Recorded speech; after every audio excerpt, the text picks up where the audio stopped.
Hey everyone, we're here with the 2010 Mazda 3 and we are changing out the front shocks today. I've already done the passenger side, which had a leaking shock and a blown mount. All the bearings spilled out when I took it out. And now we're going to go do the left side because you don't typically replace these in singles. So we're going to start up here. We're going to take a Sharpie. If you have a white pen, that's always helpful too. And we're going to mark around here for our camber. You're going to need an alignment when this is done anyway, but it's good to get it close in case you don't have time to take it right away.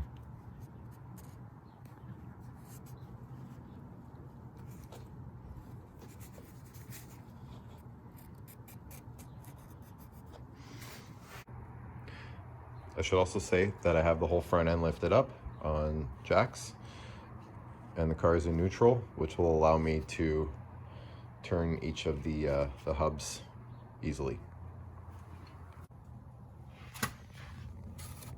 Next, we're going to get the ABS wire out of the way.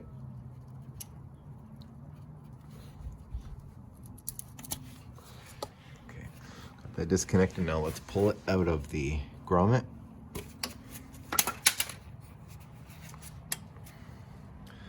And we're going to tuck it back here behind the sway bar. Now I'm going to take a flat blade screwdriver. I'm going to put it in the slot here on the clip. And we're going to work this out.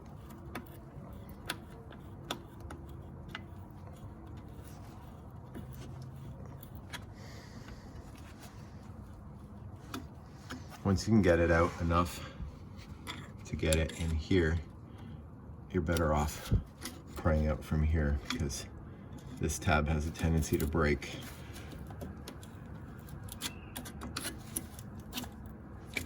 Do not lever against the brake hose.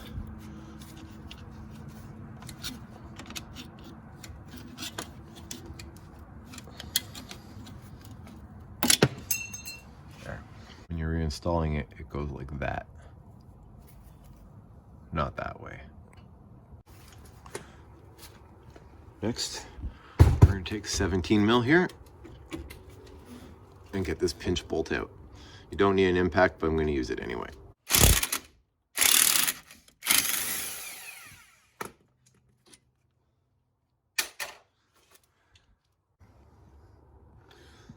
Also, we're going to need to remove this line.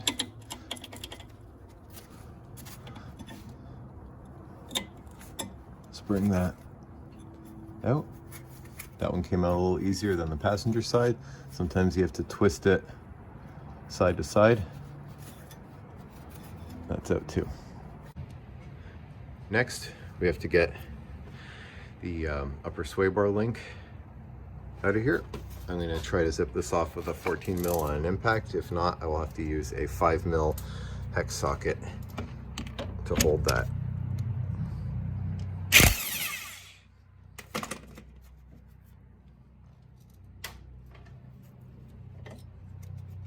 Take this damper out of the way there.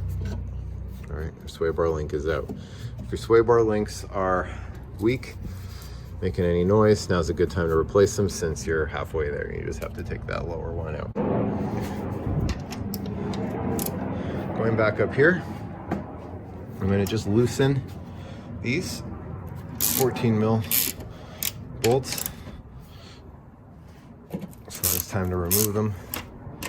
You can do it a little quicker. We've got to get the shock out of its perch. Now you can hit at this here and here with a mallet until it comes down, but it's no fun. It takes a lot of work. It's pretty rough on your arms. So I picked this guy up for about 12 bucks. This little strut spreader tool. It's supposed to be for BMW, Audi, Volkswagen stuff, but I'll tell you, it worked for this Mazda. So let's try it out again. Goes on a 1/2 inch ratchet.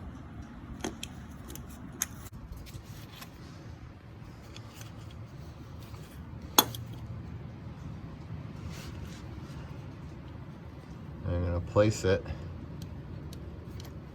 right here.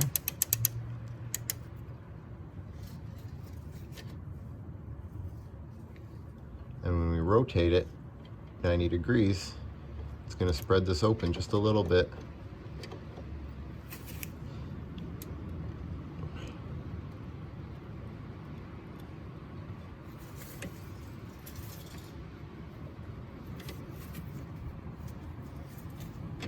We can remove this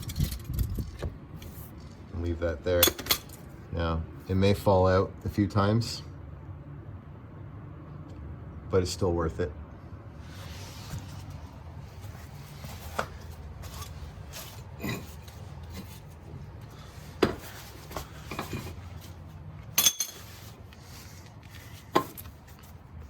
Make sure you don't mess up your brake line here.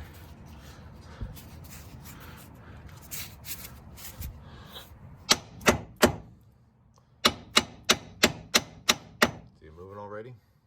If anyone watched my video on the drive shaft on this side, you'll know that it took a hell of a lot more effort to do that. And there it fell out.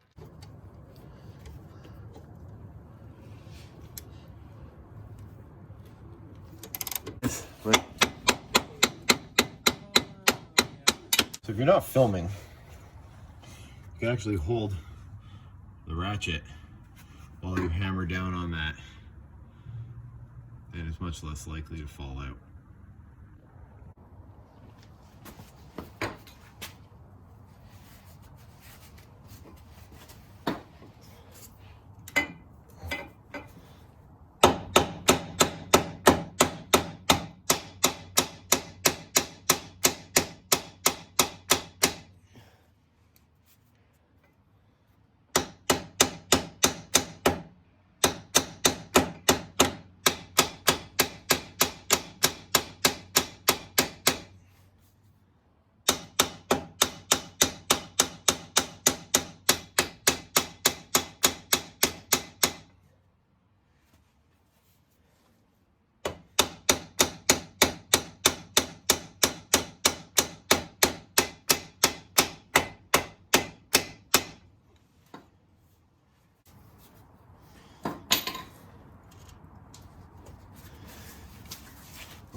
Lift this up a little.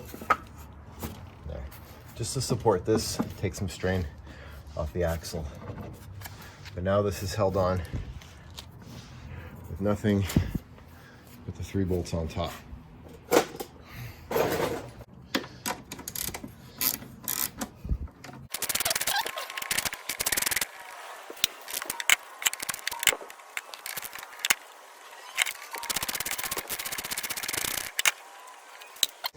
Just got this one bolt holding the whole thing on.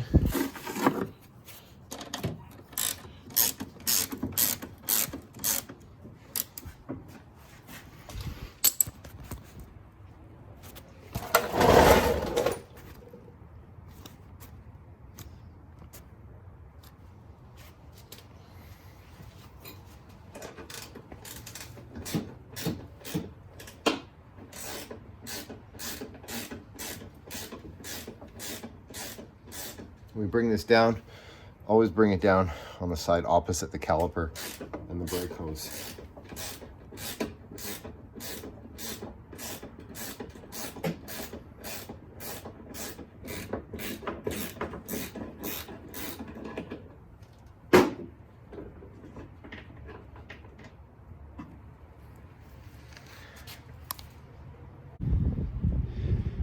Here's the passenger side one that I did earlier.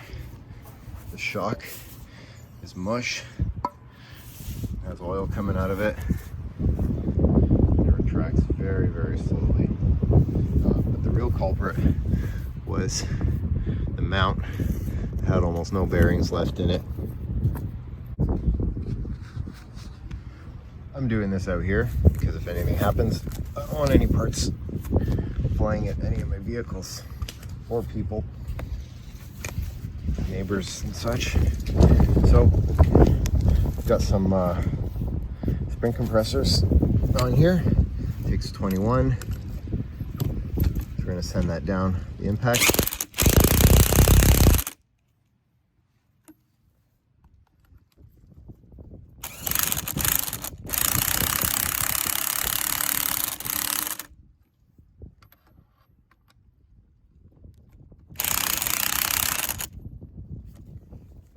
Okay, so that's free. So we're safe to take this off now. So I've got a pass-through socket here, which is 17 mil and a 6 mil hex. So we're going to set this off, set this to on, leave that in the ground.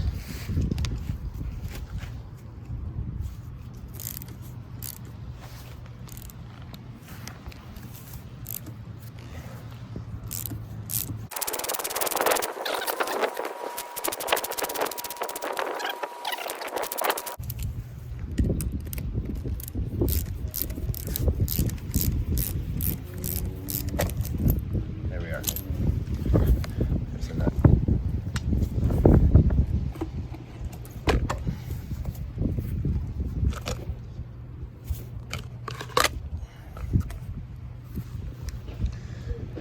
That's all of it there.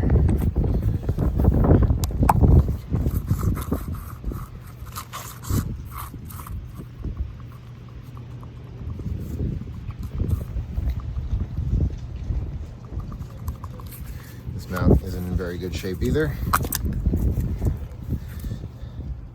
you can see.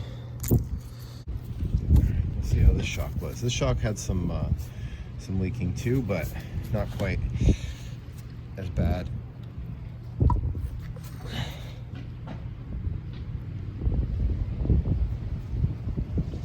It's still pretty slow, still pretty mushy, so glad I'm doing both. All right, now I'm gonna feed the new shock, fully assembled. Yeah, I went with Strut Tech, but I sprung for the lifetime warranty, so that's okay. I'm gonna feed this up the same way, opposite the caliper, and I've got the 3 bolts ready, and I'm gonna lock that down.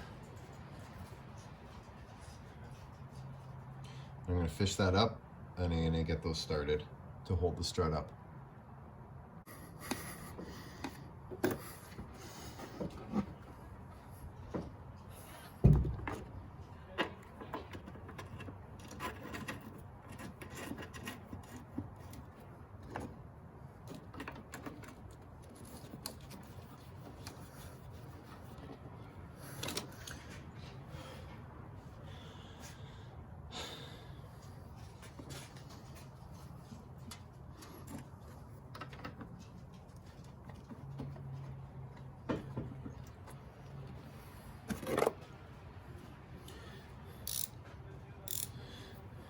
Just make sure these go in nice. You can do that. You're all right.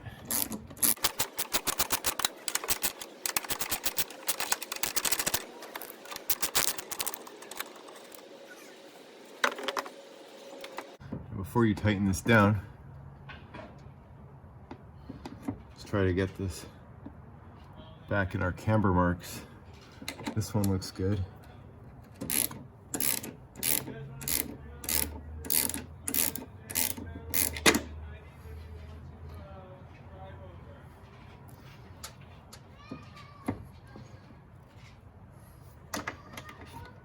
This one too.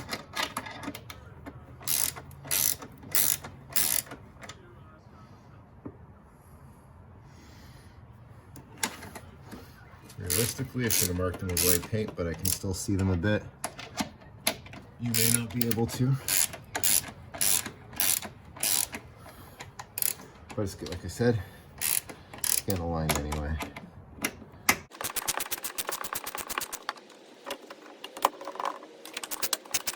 Not going to bore you with watching me torque everything, but I'm going to do it, and I'll post all the torque specs in the description.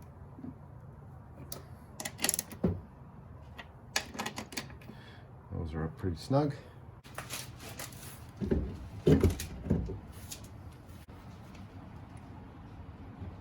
Remove that. We are going to straighten this out.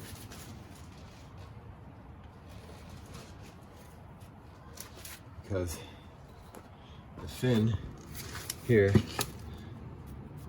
has to go through the slot.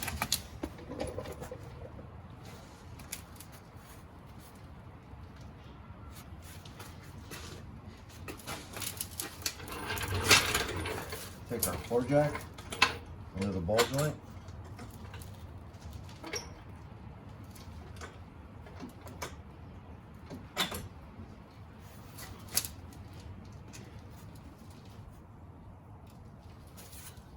Now when we lift this, it's going to go away nice and easy.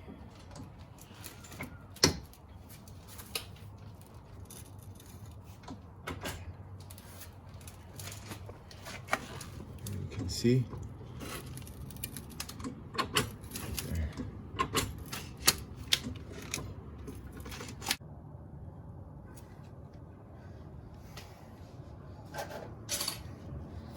Let's send that bolt down.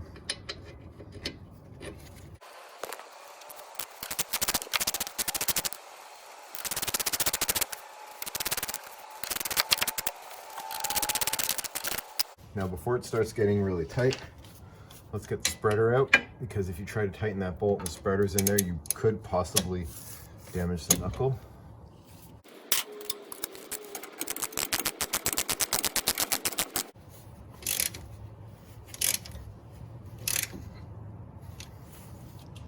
Get rid of the jack.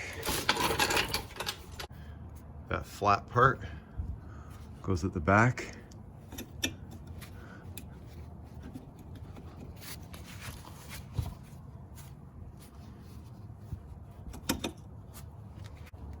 This goes like that.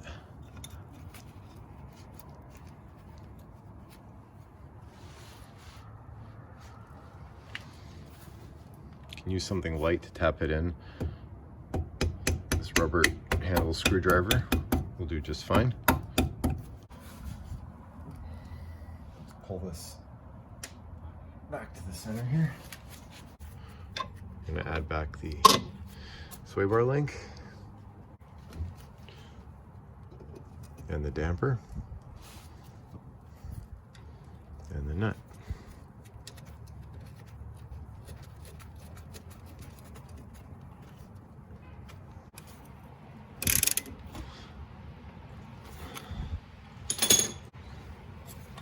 Let's pull back our ABS wire, make sure it's clean.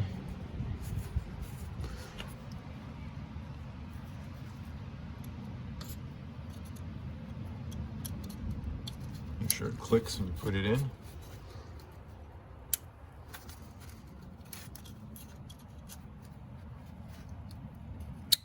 There. Then hang this back up.